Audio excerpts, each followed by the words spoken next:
महाराष्ट्र की पूर्व एटीएस अफसर महबूब मुजावर के खुलासे के बाद बीजेपी कांग्रेस पर हमलावर है। बीजेपी ने कांग्रेस पर कई बड़े गंभीर आरोप लगाए हैं। बीजेपी प्रवक्ता संबित पात्रा की ओर से आरोप लगाया गया है और कहा गया कि सनातन के खिलाफ में कांग्रेस ने एक बड़ी साजिश रची है, एक बड़ा षड्यंत्र यहां रचा है। एटीएस के पूर्व अफसर ने बड़ा खुलासा किया, चौंकाने वाला खुलासा किया। जांच में मोहन भागवत का कहीं भी नाम नहीं था और भागवत की गिरफ्तारी के लिए दबाव डाला गया। ये एटीएस के पूर्व अधिकारी की ओर से खुलासा किया गया। पहले महबूब मुजव्वर जो कि एटीएस अधिकारी रहे, 2008 में मालेगांव में बॉम्ब ब्लास्ट होने के पश्चात जो जांच समिति गठित की गई थी, उस जांच समिति के एक अहम हिस्से थे। उनके वक्तव्य के विषय में बात करते हैं। आज ही सुबह उन्होंने खुलासा किया है, महबूब जी ने खुलासा किया है कि उनके जो उच्च अधिकारी थे, जो वो एटीएस को हेड करते थे और जो सरकार के बड़े लोग थे, उन्होंने बहुत ज्यादा प्रेशर डाला था महबूब जी के ऊपर, एटीएस के ऊपर, कि किसी भी कीमत पर इस भगवा आतंकवाद विमर्श को, इस सैफरन टेरर नैरेटिव को और आगे बढ़ाने के लिए आरएसएस अर्थात राष्ट्रीय स्वयंसेवक संघ के आदरणीय सरसंघ चालक माननीय श्री मोहन भागवत जी को गिरफ्तार करना चाहिए। यह निर्देश दिया गया था महबूब मुजावर जी को कि आप इस भगवा आतंकवाद के नैरेटिव को आगे बढ़ाइए और किसी भी कीमत पर मोहन भागवत जी की गिरफ्तारी होनी चाहिए। चार्जशीट में नाम नहीं, जांच में कहीं भी मोहन भागवत जी का कोई लेना देना नहीं, नाम नहीं आ रहा है। फिर भी जब गिरफ्तारी का हुक्म दिया गया तो महबूब मुजव्वर ने संविधान का हवाला देते हुए कहा कि मैं ये काम नहीं कर सकता, क्योंकि ये संविधान सम्मत नहीं है, ये आईन अर्थात कानून सम्मत नहीं है। इसलिए मैं कानून से ऊपर उठ के ऐसा कोई काम नहीं करूंगा जिससे भारत के संविधान को चोट पहुंचे।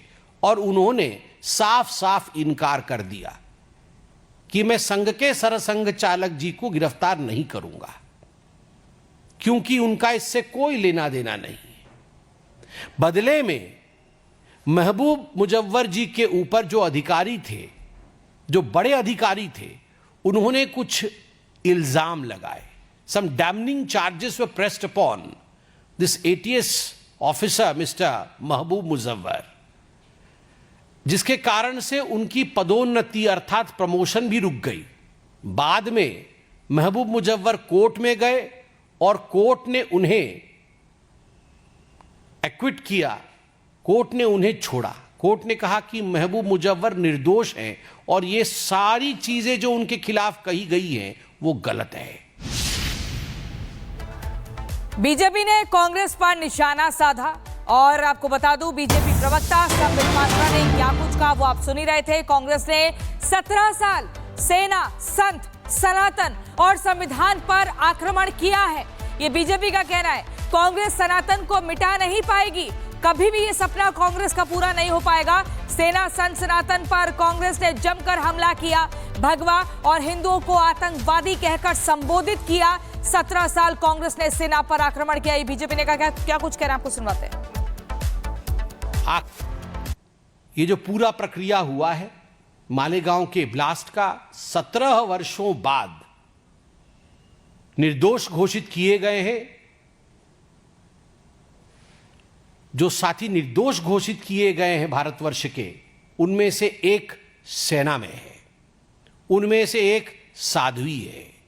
सेना, संत, सनातन और संविधान, इन चारों पर कांग्रेस पार्टी ने 17 वर्षों तक आक्रमण किया। कांग्रेस पार्टी ने एक सुनियोजित ढंग से 17 वर्षों तक सेना, संत, सनातन और संविधान, इनके ऊपर निरंतर आक्रमण किया। मगर सत्यमेव जयते, अंत में सत्य की ही जीत होती है और सत्य की ही जीत हुई है। और महाराष्ट्र के मालेगांव केस को लेकर जिस तरीके से एनआईए की स्पेशल कोर्ट ने सभी 7 आरोपियों को बरी कर दिया है, इसी के बाद में अब पूर्व एटीएस अधिकारी जो कि इस ब्लास्ट की जांच में शामिल थे, उन्होंने कुछ ऐसे बड़े खुलासे किए हैं जिसके बाद इन खुलासों ने सभी को चौंका कर रख दिया है। आपको दिखाते हैं इस रिपोर्ट के जरिए।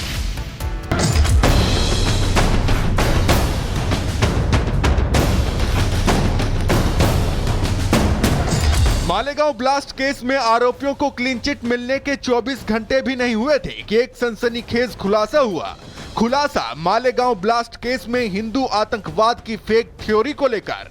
खुलासा आरएसएस के एक बड़े पदाधिकारी को फंसाने और गिरफ्तार करने की साजिश का। खुलासा एक बड़े पुलिस अधिकारी के आदेश से मालेगांव ब्लास्ट केस में हिंदूवादी संगठनों का नाम घसीटने का। और यह खुलासा किसी और ने नहीं बल्कि उस शख्स ने किया है जो इस मामले की जांच का हिस्सा था, जो एटीएस का पूर्व अधिकारी रह चुका है। नाम महबूब मुजाफर, पूर्व एटीएस अधिकारी। महाराष्ट्र एटीएस के पूर्व अफसर महबूब मुजावर के सनसनीखेज खुलासे ने सभी को चौंका दिया है। मुजावर के मुताबिक संघ प्रमुख मोहन भागवत को गिरफ्तार करने का आदेश था। परमवीर ने भागवत को गिरफ्तार करने का आदेश दिया था। भगवा आतंक की कहानी बनाने को कहा गया था। ऐसी बात बोले तो मेरे को जो मेरे वरिष्ठ अधिकारी है, मेरे बॉस जो थे परमवीर सिंह थे और उसके ऊपर के अधिकारी थे, उनका आदेश था उनको मोहन भागवत को उठा के लाओ, ऐसा था। और तब उस वक्त भगवा आतंकवाद का कंसेप्ट चल रहा था मीडिया के अंदर, और ये जो झूठे काम करने के लिए मेरे को बोला तो मैंने नहीं किया। उसकी मेरे को सज़ा मिली, झूठा काम नहीं करने से मेरे को अटक किया गया, जेल में डाला गया। मुजावर का कहना है कि भगवा आतंकवाद की स्क्रिप्ट पहले से लिखी जा चुकी थी। कुछ राजनीतिक शक्तियों के इशारे पर एटीएस को एक खास दिशा में जांच करने के लिए मजबूर किया गया था। एटीएस को मालेगांव ब्लास्ट केस में भगवा एंगल देने का हुक्म सुनाया गया था और ये हुक्म कोई और नहीं बल्कि परमवीर सिंह दे रहे थे। परमवीर सिंह ने न सिर्फ इस केस में हिंदूवादी संगठनों को घसीटने का प्लान तैयार किया था, बल्कि आरएसएस प्रमुख मोहन भागवत को भी गिरफ्तार करने की तैयारी की थी। गया मैं नागपुर को, इंदौर को गया, नागपुर को गया, फिर क्या आया, कर्नाटक में गया। कर्नाटक पूरा बिदर, तुम्हारा जलगांव, बेलगांव, गोकाक, ये ठिकान पे भी मैंने गया। तो मैं सोलापुर में नहीं था तो मेरे पे गुना दाखिल किया सर, वो भी 6 महीने के बाद। ये सब चल रहा था तो सब खत्म होने के बाद ध्यान में आया ये परमवीर सिंह के कि बाबा इसको सब गोपनीयता मालूम है, इसको कहीं तो दबा के रखना चाहिए। पूर्व एटीएस अधिकारी महबूब मुजावर का खुलासा कितना गंभीर है, इसका अंदाजा इसी से लगाया जा सकता है कि इस मामले पर महाराष्ट्र के सीएम देवेंद्र फडणवीस ने कांग्रेस को कटघरे में खड़ा किया। उन्होंने कांग्रेस को हिंदू आतंकवाद की फेक थ्योरी गढ़ने के लिए आड़े हाथों लिया। ये हिंदू आतंकवाद की पूरी थियरी तैयार की गई, लोगों को अरेस्ट किया गया,